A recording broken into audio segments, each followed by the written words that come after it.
Assalamualaikum warahmatullahi wabarakatuh. Apa kabar semuanya? Semoga kita dalam keadaan sehat ya. Hari ini di mata pelajaran simulasi dan komunikasi digital, kita akan memasuki materi baru tentang presentasi yang efektif. Dengan kompetensi dasar 3.6 menerapkan teknik presentasi yang efektif dan 4.6 melakukan presentasi yang efektif. Sebelumnya, pernah tidak kamu mengikuti sebuah presentasi atau melakukan kegiatan presentasi? Nah, presentasi itu sendiri adalah kegiatan menyampaikan informasi kepada orang lain dalam situasi tertentu untuk satu tujuan dengan menggunakan teknik dan media yang terencana. Setiap presentasi yang dilakukan memiliki tujuan yang berbeda-beda. Di antaranya, yang pertama, untuk memberikan informasi. Secara umum, tujuan presentasi adalah memberikan informasi yang bentuknya bisa berupa ide, pemikiran, produk, dan topik tertentu. Yang kedua, untuk membujuk atau meyakinkan. Presentasi ini biasanya disampaikan oleh sales atau wiraniaga. Yang ketiga, untuk memberikan hiburan. Biasanya disampaikan oleh komedian atau penyiar televisi dalam acara hiburan. Yang keempat, untuk memotivasi. Biasanya dilakukan oleh motivator, guru kepada murid, dosen kepada mahasiswa, dan pelatih kepada peserta pelatihan. Yang kelima, untuk mempromosikan produk kepada para pembeli. Presentasi digolongkan menjadi 4 jenis. Adapun penjelasan dari keempat jenis sebagai berikut. Yang pertama, ada presentasi teks. Presentasi teks ini maksudnya seseorang pembicara atau komunikan pada saat presentasi sepenuhnya menggunakan teks. Dengan kata lain, presentasi dilakukan dengan cara membaca kata demi kata yang tertuang pada teks presentasi. Yang kedua adalah presentasi hafalan. Presentasi hafalan maksudnya isi bahan yang akan dipresentasikan ditulis terlebih dahulu, kemudian dihafalkan. Pembicara hanya melakukan persiapan dengan menulis, memahami, dan menghafalkan naskah yang sudah ditulis. Yang selanjutnya ada presentasi spontan atau mendadak.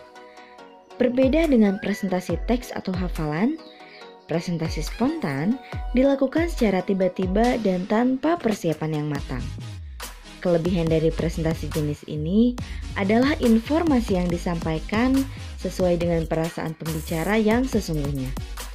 Kata yang keluar merupakan hasil spontanitas dan haruskan pembicara terus berpikir selama proses presentasi agar tidak kekurangan bahan dan presentasi menjadi berhenti. Yang terakhir adalah presentasi dengan kartu. Presentasi dengan kartu merupakan proses penyampaian informasi dengan kartu yang berisi uraian sesuai dengan nalar pendengar. Tetapi inti presentasi tetap disesuaikan dengan tujuan presentasi. Dengan kemajuan teknologi informasi, model ini dilakukan dengan kartu elektrik dalam bentuk PowerPoint. Komponen yang harus ada dalam kegiatan presentasi diantaranya yang pertama, komunikator. Komunikator ini adalah orang yang menyampaikan presentasi. Yang kedua, audiens atau pendengar, yaitu orang yang mendengarkan presentasi.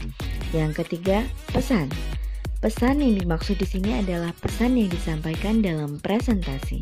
Yang keempat adalah media. Media maksudnya cara penyampaian pesan kepada audiens. Presentasi bisa dilakukan secara lisan langsung di hadapan banyak orang atau dengan media yang lain seperti slide presentasi. Yang kelima adalah efek. Tujuan presentasi adalah tercapainya pesan kepada audiens. Setelah selesai presentasi, efek apa yang diharapkan oleh komunikator kepada para audiens. Untuk dapat melakukan presentasi yang baik, ada beberapa hal yang harus diperhatikan. Yang pertama, kita harus membuat persiapan yang baik. Yang kedua, kita harus melihat penampilan kita sebagai komunikator.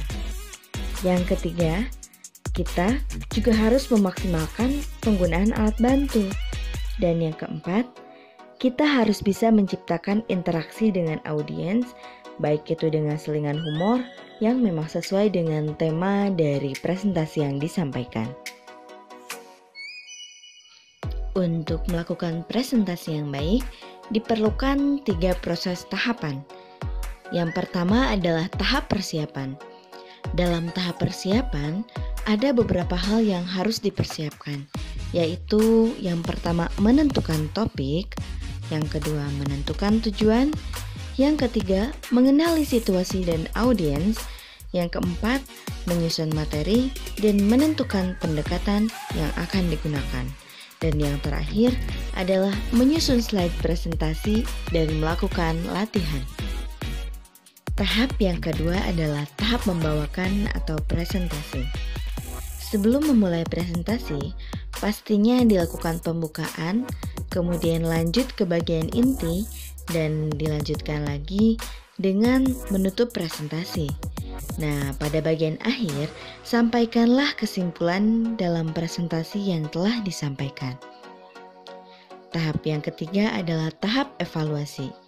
Setelah selesai presentasi, lakukanlah evaluasi untuk mengevaluasi bagian mana yang tidak berjalan sesuai rencana, mana yang harus mendapat perbaikan, dan mana yang harus dipertahankan. Setelah kalian belajar tentang presentasi yang efektif, silahkan kalian coba melakukan presentasi di depan cermin dengan tujuan yang kalian pilih sesuai dengan materi yang sudah Ibu sampaikan.